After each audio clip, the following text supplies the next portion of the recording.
What's going on, guys? It's the video game guy coming to you with another gaming review. Black Myth Wukong is today's topic of conversation. A game that was developed and produced by Game Science, which is a pretty new studio relatively speaking. I don't recall playing any other games made by them in the past, and I didn't really know what they were known for. What I do know is that this game, in its short lifespan, has generated over $1.1 billion in revenue, and that a lot of people felt as though it should have won Game of the Year. Not bad for a game that came about seemingly under the radar, right? Game Science really went all out for this game, and it shows. But before we get started, I just wanted to take the time to thank you all for tuning in. Hit that like and subscribe button if you want to see more content like this, and be on the lookout for more videos.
Black Myth Wukong. To me, it's a very special game in that I've never really played anything like it. It's based on an old Chinese novel and heavily centered around Chinese mythology and lore. The game starts you off on a high note with a battle of epic proportions. In the prologue, you'll be facing traditional gods and demons of Chinese mythology and religion. It was there in that prologue where I was immediately hooked and curious about what else the game had to offer. Starting out, the game places you in the forest of Blackwind Mountain, where you'll fight your way through different enemies and bosses, with the objective being to obtain one of the 6 relics left behind by the late and powerful Monkey King Wukong. Each relic represents a different part of Wukong and is symbolic to his life. You play as the Destined One, who is just one of his descendants tasked with the quest of resurrecting him. But of course, that will be no small task, and throughout this journey, both your patience and skills will be challenged. I heard a lot of people comparing this game's difficulty to a Souls game, and I will tell you that although the game is hard, it's not quite at that level. So please don't let that scare you from playing the game for yourself. Yes, the game is challenging, but it is also incredibly rewarding and satisfying to progress through this journey and to see what it is that the game has to offer. There were really tough moments in the game, but I never felt as though the task at hand was insurmountable or like I couldn't figure it out. It was just a matter of really focusing and honing in on your skills to gain any little advantage you could over the enemies you were facing. There is a great level of strategy and planning that you'll need when facing certain bosses, and that was a huge part of the fun for me.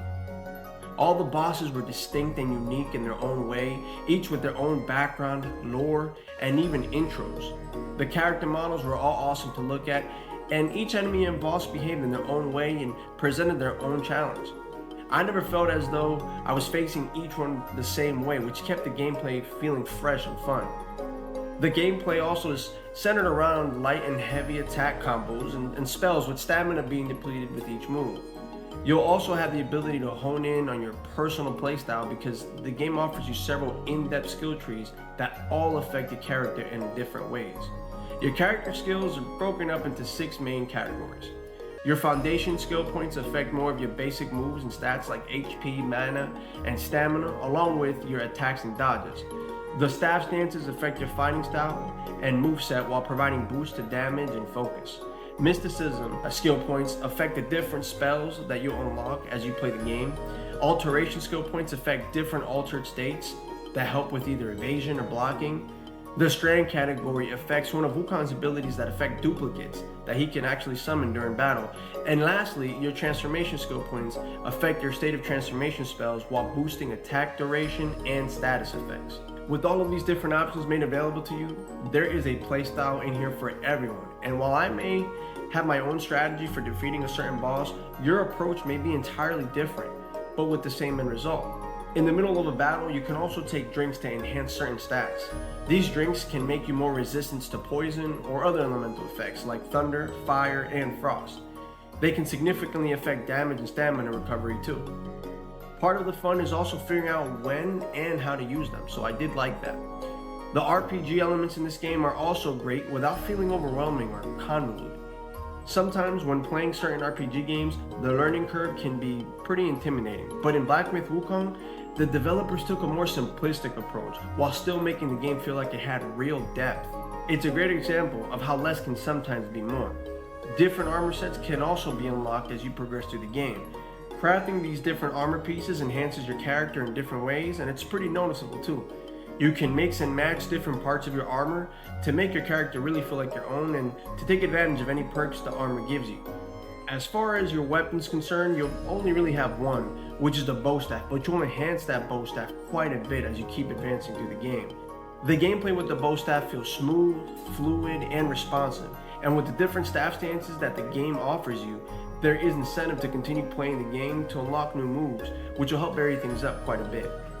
You also have the option to cultivate different spirits that you earn from defeating certain enemies throughout the game.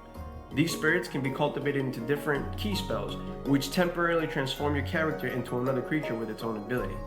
This may turn the tides of a battle and might give you an advantage when facing certain enemies, but has a cooldown window just like your mana spells, so use them wisely.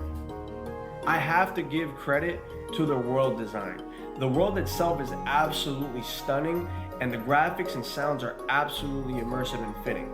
Each chapter takes you to a new location, and you can tell that the developers really cared about the portrayal of the different regions because the attention to detail was evident. Although the game was not your typical open world, there was still plenty to explore. Overall, there's a great sense of discovery in the game that encourages players to explore every nook and cranny. While playing through the chapters, I recommend you take your time because the game does a great job of adding secret levels and secret bosses that you may miss otherwise if you don't take your time. Something that I personally loved about this game is that I never felt oversaturated with menial tasks and mundane side quests either. The side quests that you did do, you just kind of came across while exploring the world, and they were all interesting and felt rewarding.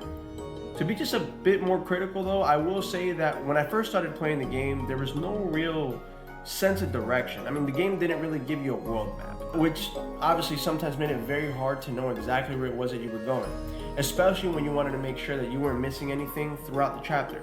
But they did end up eventually adding a map with an update, so that made it more enjoyable. The voice acting, with the exception of Wukong's, was also excellent. The end of chapter narration gave a good conclusive feel as you moved on from that region and that chapter. I will say, however, that the lip synchronization was pretty terrible and it threw me off every once in a while. But it's something that I was able to overlook because of everything else I was doing.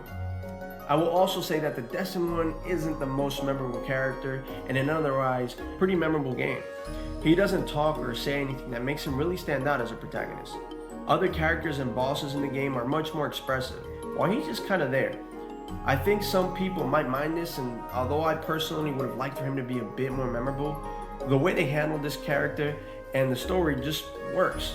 Him not saying anything didn't really take anything away from the overall experience because the story was being told through the characters and the world around them. The story itself, I'll be the first to admit, was confusing. There seemed to be several underlying themes and nuances within each chapter of the game that were just a bit harder for me to follow. I do think, however, that this has more to do with the fact that I know nothing about Chinese mythology, but that's okay because I still had an amazing experience playing the game. If anything, the ebb and flow of each chapter made me curious to learn more about what was being portrayed and why. It felt like each boss and enemy represented something different, and this is made even more apparent when you read the background stories of all of these different bosses, or as the game puts them, Yaguais. I appreciate the developers sticking to what they wanted to represent and not yielding to a more standard approach, so major props there. The fact is that Chinese mythology is eerie, unnatural, strange, and mysterious, and all of that is portrayed in this game. I mean, you are playing as a monkey after all. I'll also add that this game has an amazing soundtrack. It's both beautiful and fitting for the overall world. The art style in some of the cutscenes is also very unique and distinctive. The music and the art style both together engross the player and really spark interest to really want to know what's going on and why. I was also taken by surprise by how well the developers executed this technical marvel. Throughout my playthrough on the PS5, I experienced no bugs, no lag, no hard crashes, and other than the occasional lighting issues here and there, I had no real problems. I also really didn't have any problems with rendering either. The game looks great and performs to standard. This is especially impressive during the later parts of the game when you'll be facing harder enemies and bosses because the attacks get bigger and bolder.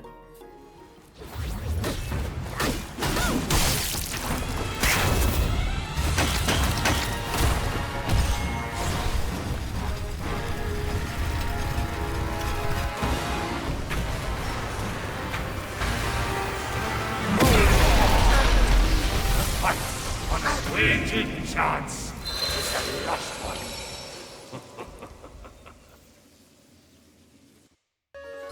At its core, Black Myth Wukong is a beautiful journey of enlightenment and resilience.